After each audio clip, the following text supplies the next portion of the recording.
زبان ایک بات جس پر لگے ہوئے تھے کان، ایک زبان ایک بات جس پر لگے ہوئے تھے کان، منہ سے جو کچھ نکل گیا حکم وہ عام ہو گیا۔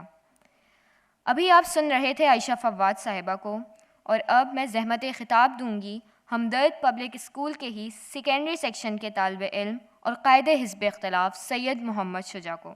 سید محمد شجاع۔ کوئی امید نہ تھی ہوش میں آنے کی، مگر ہم کو بیدار کیا قائد اعظم تو نے۔ صدر ہمدرد فاؤنڈیشن اور قومی صدر نونہال اسمبلی محترمہ سعدیہ راشد صاحبہ، معزز مہمان خصوصی محترمہ اسپیکر صاحبہ اور حاضرین کرام، قائد اعظم محمد علی جناح کی ذات گرامی نہ صرف مسلمانان پاک و ہند بلکہ تمام عالم اسلام کے لیے باعث صد افتخار ہے۔ وہ ایک تاریخ، ایک قیادت، ایک تحریک، ایک تدبیر اور ایک جذبہ تھے۔ انہوں نے سیرت و کردار کے گلشن میں شجاعت، صداقت، امانت و دیانت، فراست، عدالت اور استقامت و ارادت کے گلہائے رنگا رنگ کھلائے۔ مسلمانوں کو ایک غیور، منظم و بااصول قوم کے طور پر زندہ و تابندہ رہنے کا حوصلہ بخشا۔ وہ محسن ملک و ملت ہیں۔ ایک فرد ناتواں آیا، تواں دے کر گیا، ایک فرد ناتواں آیا، تواں دے کر گیا، قوم کو بے تابی عزم جواں دے کر گیا، ابر رحمت کی طرح برسا وطن کی خاک پر، اس زمیں کو اعتبار آسماں دے کر گیا۔ جناب اسپیکر، قائد اعظم ایک عظیم سیاستدان ہی نہیں بلکہ عظیم انسان تھے۔ وہ جری، بے باک اور اصولوں کے پابند تھے۔ ان کی اصول پرستی کا ایک واقعہ ہے کہ ایک دفعہ کسی مقدمے کے لیے ان کی خدمات حاصل کی گئیں۔ اس زمانے میں قائد اعظم کی فیس صرف 500 روپے یومیہ تھی۔ موکل نے قائد اعظم کو 5000 روپے کی پیشکش کی۔ اتفاق سے قائد نے یہ مقدمہ 3 روز میں جیت لیا، تو انہوں نے 3 روز کی فیس صرف 1500 روپے لیے اور باقی رقم واپس کر دی۔ حاضرین کرام، کیا آج ہمارے معاشرے میں یہ ایمانداری پائی جاتی ہے؟ کیا آج ہمارے وکلاء دیانت داری اور راست بازی کے اس اعلیٰ معیار کے قریب بھی پہنچ سکتے ہیں؟ ہرگز نہیں۔ صدا تو اس کے جرس کی ہے خسروی اب بھی، صدا تو اس کے جرس کی ہے خسروی اب بھی، سنے گا کون مگر کب کہ دھن ہے سب کی نئی۔ جناب صدر، قیام پاکستان کے بعد بھی قائد اعظم نظم و ضبط کے اصولوں پر کاربند رہے اور ان پر کبھی سمجھوتا نہ کیا۔ اپنی وفات سے کچھ عرصہ قبل انہوں نے اسٹیٹ بینک آف پاکستان کا افتتاح کیا۔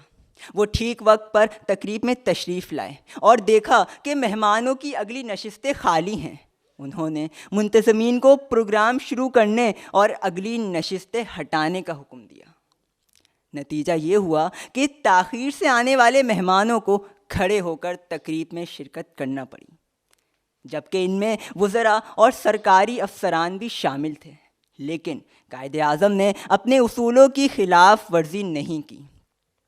آج وزراء سے لے کر کسی سرکاری افسر تک کا پروٹوکول کسی حاکم وقت سے کم نہیں ہوتا، جبکہ قائد اعظم کا حال یہ تھا کہ قیام پاکستان کے بعد منائی جانے والی پہلی عید کی نماز میں تاخیر سے پہنچنے پر پہلی صف کے بجائے پچھلی صف میں کھڑے ہو گئے تھے۔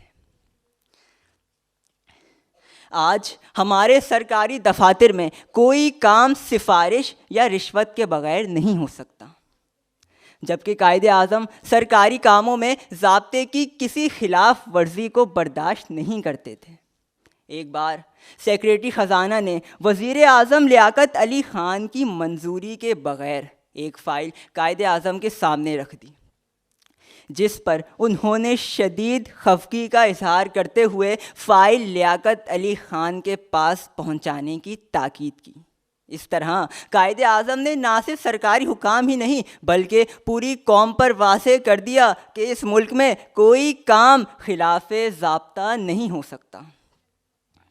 لیکن افسوس، صد افسوس، کہ ہماری قوم سے ایسی روشن راہ کی پیروی نہ ہو سکی۔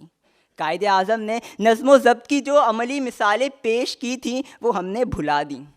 قائد اعظم نے تو فرمایا تھا کہ ایمان، اتحاد اور تنظیم ہمارے بنیادی اوصاف ہونے چاہئیں، لیکن آج ہمارا معاشرہ ان اعلیٰ اوصاف سے عاری ہے۔ لیکن ہم ضبط کی حدوں سے گزر بھی نہیں گئے، ہم ضبط کی حدوں سے گزر بھی نہیں گئے، زندہ اگر نہیں ہیں تو مر بھی نہیں گئے۔ حاضرین محفل، اب بھی وقت ہے کہ ہم اپنے عظیم قائد کے افکار عالیہ کی روشنی میں اپنی گم کردہ راہ ڈھونڈنے کی کوشش کریں اور قائد کی پیروی میں نظم و ضبط کو اپنا شعار بنائیں۔ وہ ایک مرد نحیف و نزار تھا لیکن حصار ملت بیضا تھیں جرتیں اس کی۔ وہ آفتاب نہاں زیر خاک ہے تو کیا دلوں کو زندہ رکھیں گی تمازتیں اس کی۔ شکریہ۔